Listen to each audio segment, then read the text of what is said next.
Salut bien-aimé dans le Seigneur. Ici c'est votre bien-aimé Paul Ariel Malimtoto. En ce jour, par la grâce de Dieu, je voulais que nous puissions étudier sur le livre des Révélations ou le livre d'Apocalypse. Si vous lisez dans Apocalypse chapitre 1, verset 1, la Bible dit « Révélation de Jésus-Christ que Dieu lui a donné pour montrer à ses serviteurs les choses qui doivent arriver bientôt. » et qu'il a fait connaître par la voix de son ange à son serviteur Jean. Ici, nous voyons que l'Apocalypse, c'était la révélation que Dieu avait donnée à Jésus-Christ, et Jésus-Christ avait envoyé son ange pour qu'il aille faire voir ces choses, faire connaître les choses à Jean, les choses qui doivent arriver bientôt. Bien-aimés dans le Seigneur, il y a des choses qui doivent arriver bientôt. Et nous nous attendons à un événement qui va bientôt arriver. Cet événement-là sera l'arrivée de Jésus-Christ et la montée de la bête. Bien-aimés dans le Seigneur, ces événements sont de grands événements que nous attendons. Et l'apôtre Jean est celui que Jésus a révélé par son ange, les choses qui doivent arriver bientôt.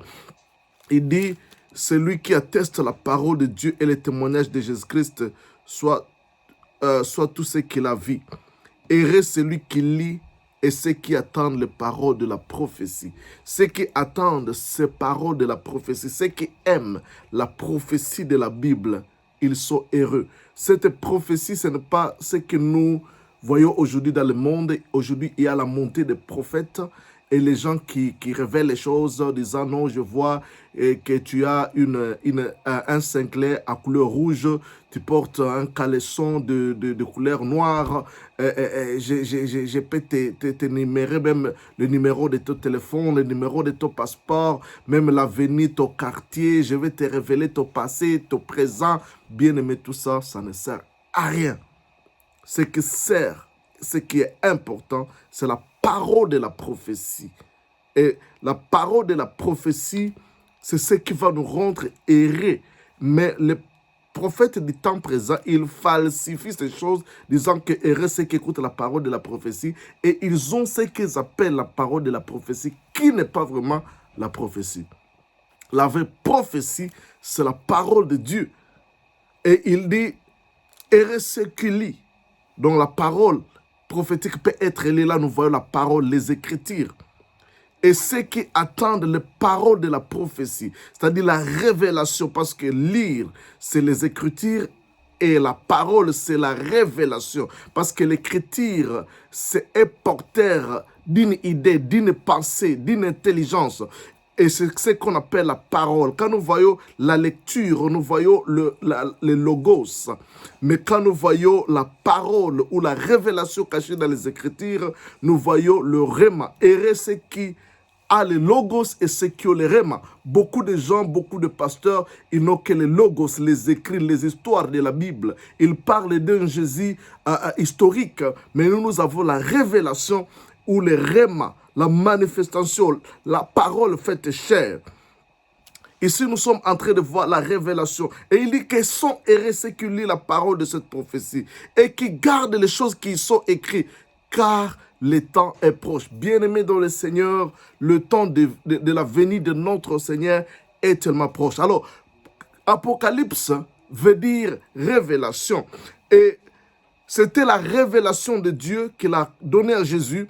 Et Jésus a envoyé son ange pour qu'il fasse connaître à gens ce qui doivent arriver bientôt.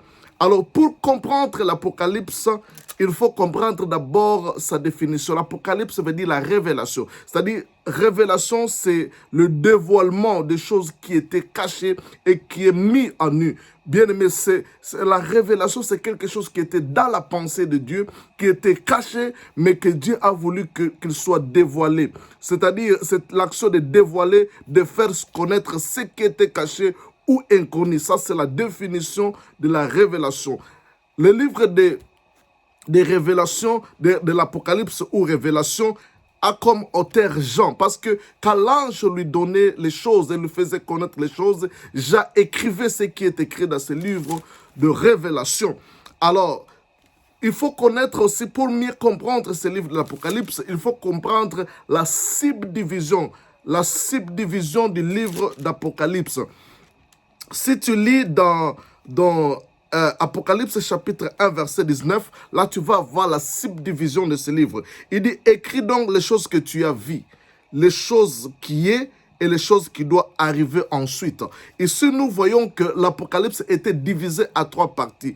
Des choses que tu as vues, les choses qui est et les choses qui doivent arriver.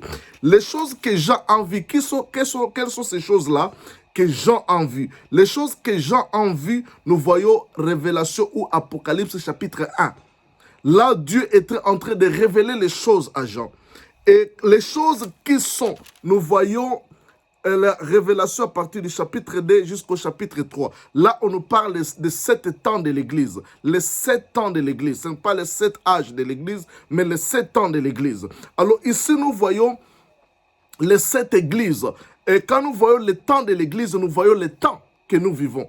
Alors, c'est les choses qui est.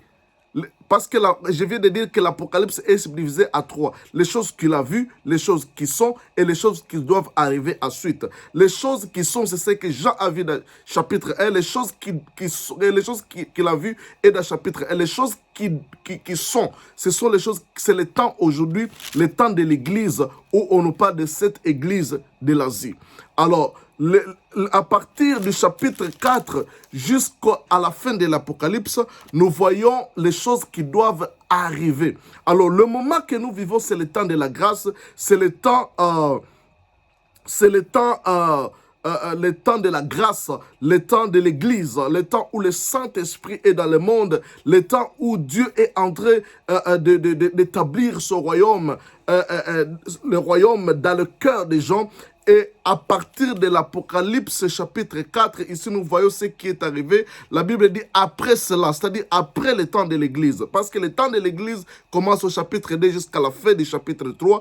Après le temps de l'Église, après cela, chapitre Apocalypse 4 verset 1. Après cela, je regardais et voici une porte était ouverte dans le ciel. Après cela, après le temps de l'Église, il y a eu une porte ouverte dans le ciel. Il a vu une porte ouverte dans le ciel. Et cette porte était pour accueillir l'Église qui était sur la terre. Et dit, la première voix que j'avais entendue comme le son d'une trompette et qui me parlait dit, monte ici et je te ferai voir ce qui doit arriver dans la suite. Ici, nous voyons Jean qui représente l'Église.